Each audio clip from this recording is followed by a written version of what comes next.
June 12th afternoon, Ahmedabad's BJ Hospital. There was chaos and fire as the debris of Air India 171, Boeing 787 Dreamliner lay everywhere. From under the rubble and pile of soft soil that saved his life, a dazed and bruised passenger Vishwas Kumar opened his eyes, somehow pushed past that rubble, opened his seat belt, got up, and was shocked to see the remains of an air hostess and a passenger who were all hale and hearty just moments ago. His senses were working properly despite unbearable heat in the rubble as he looked towards his left and noticed the broken emergency exit door. He managed to crawl out of the broken door and limped his way out of the smoke and rubble, surprisingly conscious enough to take out his phone and video call his father in London. Plane Fatioche. Seeing him come out of the gate next to the crash site, a paramedic spotted him and tried to help him. Come with me to the ambulance. But a dazed Vishwas resisted and started to walk back to the crash site. My brother Ajay is still there. I have to find him. June 12th, an hour before AI 171's takeoff, Captain Sumit Sabharwal called his old father. Just 1 or 2 more flights, then I'll get to spend more time with you. Dr. Komi Vyas, a well-regarded physician from Udaipur, was going with her family to settle in London. Former Chief Minister of Gujarat, Vijay Rupani, was also on the same flight, going to visit his family in London. Owners of Cargo Motors, Pramukh Nanda and his wife, were accompanying their son Prayas to settle him for higher education abroad. Many other enthusiastic flyers were there. Grandparents eager to see their grandchildren for the first time, couples going to meet children settled abroad, and students waiting to build careers. Then there was UK-based Indian businessman Vishwas Kumar Ramesh sitting at 11A, the emergency exit, with his brothers sitting across the aisle at 11J, both returning from a family vacation in Gujarat. The weather was stable, visibility was clear, temperature was high but within operational limits. Apparently, all was good. Flight AI 171 had a full-length takeoff on a 3.5-kilometer runway. And after reaching a maximum altitude of 625 feet, the aircraft started to descend abruptly. It had only been seconds after takeoff and the green and white emergency lights went on. Pilot Sumit Sabharwal shouted in a trembling voice, Mayday, losing power, no thrust, unable to lift. At the residential quarters of BJ Medical College, it was lunch hour at the mess. Dr. Ramakrishna was eating his meal when he heard something and got startled, shouted by doctors outside who looked above and were horrified. That plane is flying dangerously low.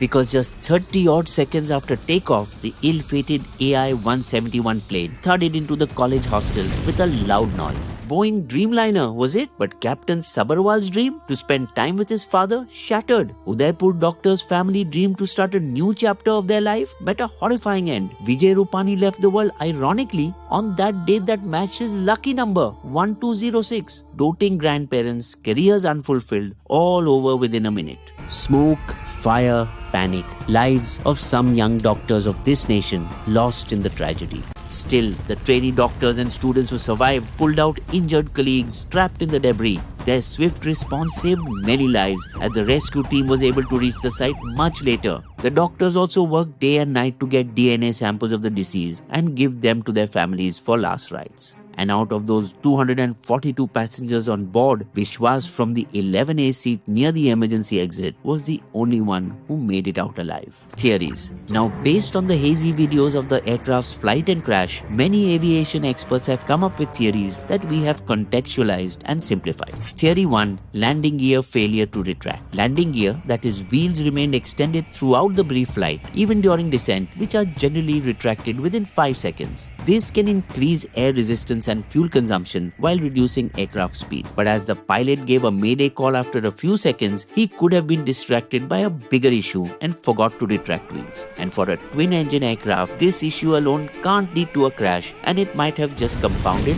other issues. Theory 2. Improper flap configuration. Earliest speculation was whether flaps, essential for generating sufficient lift at low takeoff speeds, were not fully extended, as it mirrors a 1987 Northwestern Airlines crash in Detroit where improper flat settings caused the aircraft to briefly lift off, then go down and crash, killing all on board. Also, for a heavily loaded aircraft with 242 people on board, the flap issues could cause the plane to go down even with a fully functional engine.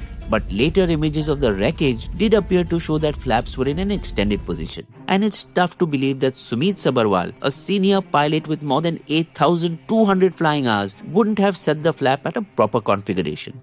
Theory 3. Insufficient engine thrust. Usually 2.5 to 3 kilometers runway roll is enough, yet a longer 3.5 kilometers taken shows aircraft engines might not be providing adequate thrust, which the pilot himself mentioned in the Mayday call, and that combined with heat and the heavy weight of the aircraft could have affected thrust. But the right engine of this Dreamliner was overhauled and reinstalled in March 2025, while the left one was inspected in April 2025 with no faults in either. Still, lack of thrust along with landing gear and flap issues all combined can be one fatal probability. Theory 4. Ram air turbine rat deployment dual engine failure. After a few days of the crash, came out a better, less grainy video footage shot by a 17-year-old teenager from a nearby terrace, which shows a small grey protrusion beneath the wing indicating that ram air turbine was deployed automatically in case of dual engine failure or total electric hydraulic failures. Basically, it's a backup that provides just enough power to maintain basic flight controls, instrumentation and communication.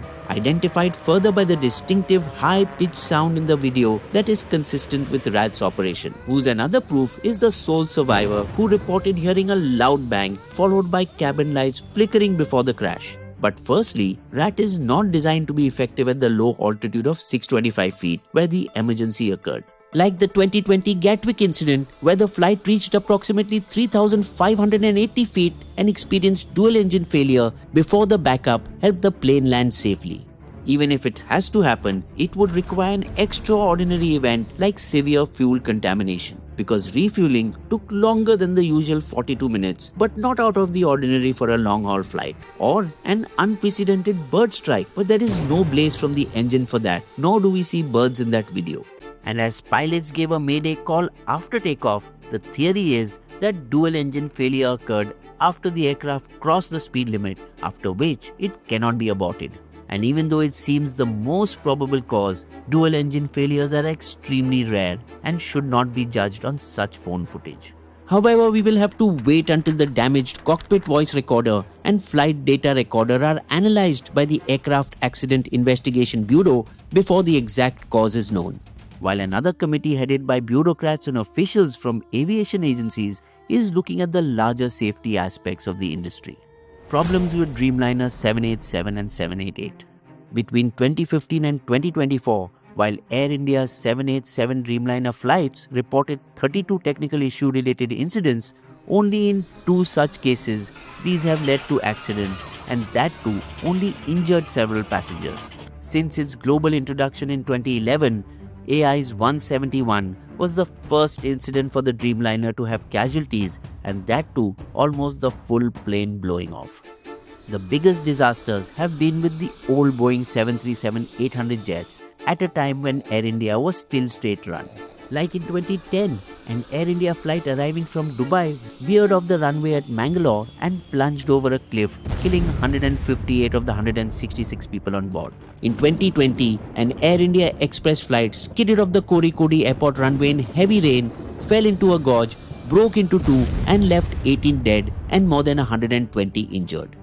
That was supposed to change in 2022 when Tata Sons acquired the carrier in a 18,000 crore, about $2.1 billion deal. A return home, as it was J.R.D. Tata who founded Air India as Tata Airlines in 1932.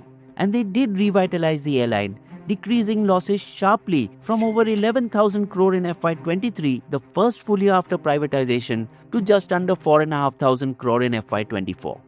But since 2022, DGCA has fined Air India multiple times for non-compliance with flight safety standards. Allegations of negligence first came out against Captain Manish Uppal, who oversees flight operations at Air India, as he was previously suspended over flight safety lapses when he was with Air Asia India in 2020. Post this crash, the DGCA pressurized Air India so much to enhance pre-flight safety inspections that between June 12th and 17th, the airline cancelled a total of 83 wide-body flights, including 66 Dreamliner flights due to such concerns. Sacked 3 of its officials for lapses in flight crew scheduling and rostering. Though recent inspection of a majority of 33 of Air India's Boeing 787 fleet hasn't revealed any major safety concern, the authorities are leaving no stone unturned, interrogating the staff who did pre-flight inspections of AI 171 and examining phones for any suspicious activity or communications that might provide clues about potential sabotage. While the black box of the rarest of the rare is investigated and hopefully Air India improves its safety protocols, this tragic incident is a reminder of unfulfilled dreams and how fragile life is. Bisbo's Limerick. They boarded with hopes held high to lands where dreams touch the sky. In seconds all fell, no time to yell, just silence, smoke, and why? You will also find these sources listed in our video description section.